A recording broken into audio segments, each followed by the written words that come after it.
نور الدین زنگی نو حضور نے ستیاں جا جگایا مصر چو، اور بھی بڑے حکمران سن، تو اس کی وجہ یہی تھی کہ نور الدین زنگی نے دارالحدیث بنائے تھے، بڑی بڑی عمارتیں تعمیر کرائی تھیں کہ یہاں بیٹھ کر شیخ الحدیث حضور کی حدیثیں سنائیں، رسول اللہ کے فرامین سنائیں، ان کو لاکھوں لاکھوں روپے مولویوں کو تنخواہیں دی، بڑے بڑے علماء کو، محدثین کو، کہا کہ آپ کا اور کوئی کام نہیں ہے، جو چاہے روغن بادام چاہیے، پستے چاہیے، بادام چاہیے، روٹی چاہیے، گھوڑے چاہیے، باغات چاہیے، آپ کو میں دوں گا، لیکن یہاں بیٹھ کر حضور کی حدیث پڑھاؤ۔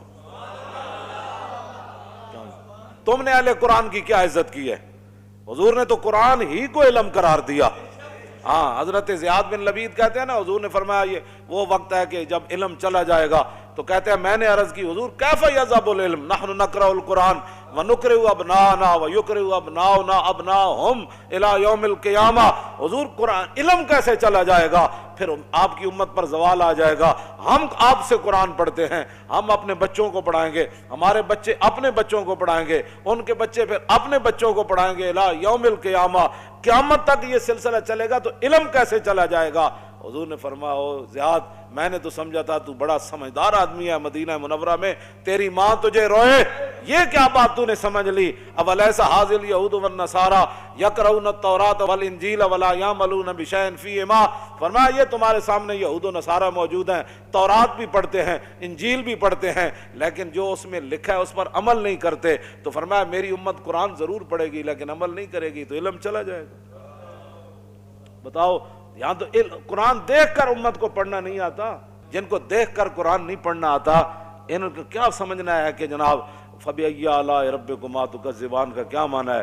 كُلُّ مَنْ عَلَيْهَا فَانٍ وَيَبْقَى وَجْهُ رَبِّكَ ذُو الْجَلَالِ وَالْإِكْرَامِ کا کیا معنی ہے؟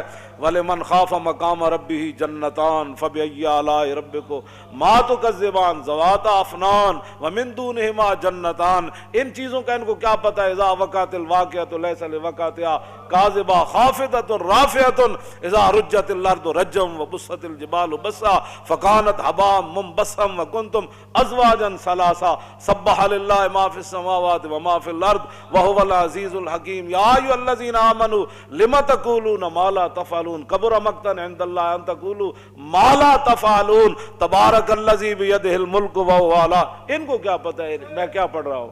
ہاں جی، جب آپ نے خود ہی قرآن کے ساتھ ایسے کیا، بال کندھا بیان میں نقطہ توحید تو آ سکتا ہے، تیرے دماغ میں بت خانہ ہو تو کیا کہیے؟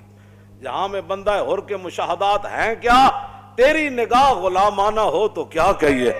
اقبال کہندا تینوں پتہ ہی نہیں محمد عربی دے غلاماں دا جناب، ہاں جی انہاں دی ویکھن دا انداز کیویں تے انہاں دے چلن دا انداز کیویں، انہاں دے رہن دا انداز کیویں، انہاں دے کافراں نال گل کرن دا انداز کیویں، انہاں دا کھان دا انداز کیویں۔ کیوں جی؟ حذیفہ بن یمان اور رومیاں دے دسترخوان تے بیٹھے، ہزاراں نعمتاں پئیاں، روٹی کھاندیاں لقمہ نیچے گر گیا تے آپ جدوں چکن لگے تے نال والےاں نے کیا حضور اے کل نہ کرو، کہ ایک ہی کہن گے کہ نہ روٹی کدی نہیں ویکھی، یہ تھلو لقمے چاہ کے کھاندے، اسی دینا واسطے ہر قسم دے کھانے تیار کیتے، تے آپ نے فرمایا آترو کو سنت رسول اللہ لحاظ علوما کا، فرمایا آپ چلیا میں انہاں واسطے اپنے نبی دی سنت چھڑ دیواں۔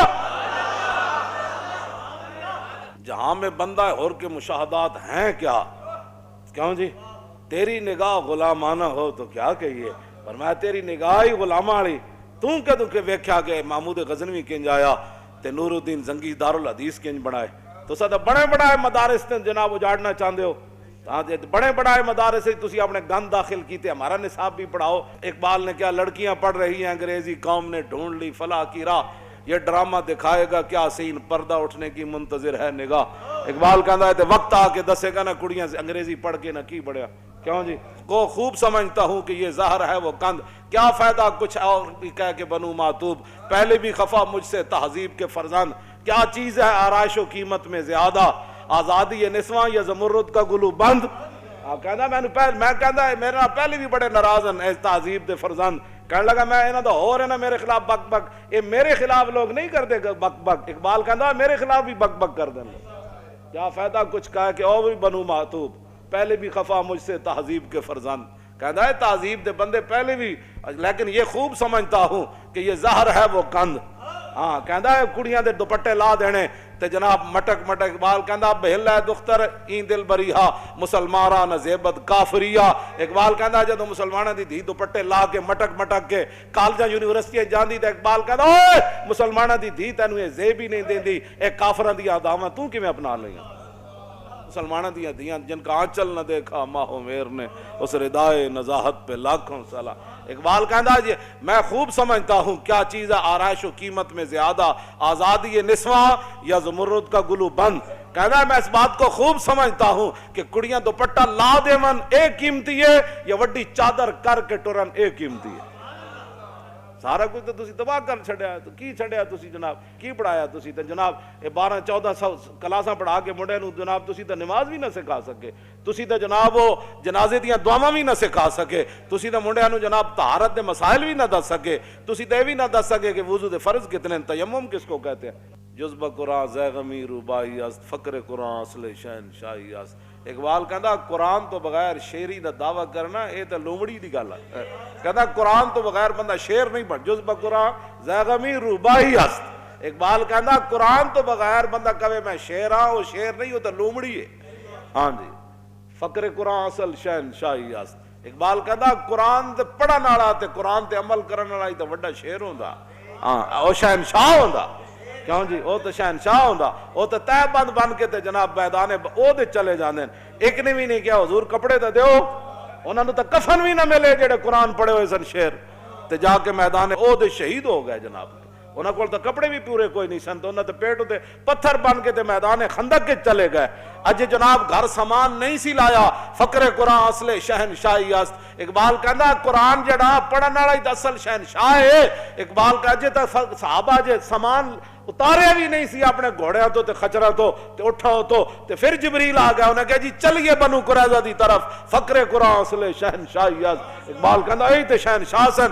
ایک صحابی نے بھی نہیں کیا حضور روٹی بھی رج کے نہیں کھادی، انہیں کہا جی چلیے بس اتنی گل ہے جناب. قبر وچ اتنی جگہ ہے، ہسن دے کے رون لے اور دس تینوں دتا کس دلاسا ہو. ہسن دے کے رون لے اور دس تینوں دتا کس دلاسا ہو. بندے عمر بندے دی ایویں گزری جی میں پانی وچ پتاسا ہو. تے سوڑی سامی سٹ گتے سن تے پت نہ سگ سے پاسا ہو. تے صاحب تے تو لیکھا منگسی باہو رتی گھٹ نماشا ہو. اس واسطے اتنی ساری لبنی جا او بھی قسمت والے نو لبنی، او بھی قسمت والے نے رکھنا ہے انہوں تھلے، ورنہ گور کن تے دھڑال کر کے سٹ دین. پھر قبر جنہ دی جیوے ہو اور قبر پھر انہاں دی جینی جنہ حضور نال وفا کی تھی. ہاں پھر رسول اللہ نال جنہ وفا کی تھی تے اسی تو انہوں او راہ لا رہے ہیں. نور الدین زنگی کی بنایا جی دارالحدیث. دوسرا انہاں مدرسے کھولے، بند نہیں کیتے، مدرسے کھولے تے دینی کتاباں چھاپ کے تے مفت تقسیم کیتیاں. چھاپ تے مراد لکھوا مطلب تسی کہو جی اس ویلے چھاپے خانے کتے ہوندے سن، اس ویلے بڑے بڑے شعر بیٹھ کے سونا سونا خط لکھتے سن. ہاں. تیسری بات نور الدین زنگی نو ستیاں رسول اللہ نے جا کے جگایا، فرمایا اٹھائے میری ناموس کے لیے. کیوں جی ایویں کوئی نہیں کوئی کام کسے دا کردا، کوئی تعلق ہوئے تو کرنا. ہاں کوئی تعلق ہوئے تو کرنا، ایویں نہیں کردا جی فلانا نہیں کردا میں آکھا نہیں کردا تو روے اپنی قسمت نو. کیوں جی تے شکر کرن لبیک والے جڑے دیہڑی راتی لبیک دا نعرہ لاندے ہو نہ ہو میرا ذکر حضور میں ہوا ورنہ خوشی میری طرف دیکھ کے مسکرائی کیوں. تسی کتنے خوش نصیب ہو ہر ویلے تجدید عہد کر دیو. کیوں جی تجدید وفا کر دیو. تیسری بات جو نور الدین زنگی کے اندر تھی وہ سرکاری خزانے سے تنخواہ نہیں لیتے تھے. ساڑھے بزرگاں نے لکھا ہے نا تین وجہ تو نور الدین زنگی نو حضور نے ستیاں جا جگایا. آپ نے فرمایا کہ آ مدینہ منورہ میں میری عزت کا کام ہے. پھر نور الدین زنگی پھر این اپنا دامن کر کے نا کمیز این چک کے تے پورے مدینہ پاک دی گلیاں پھریا سی، اپنی فوج نال روندا سی. حضور تسی مینوں اس کام واسطے تسی مینوں منتخب کیتا. حضور میں تے اس کوئی نہیں سی قابل. حضور تسی مینوں آ جگایا. حضور تسی میرے اس کام واسطے منتخب کیتا.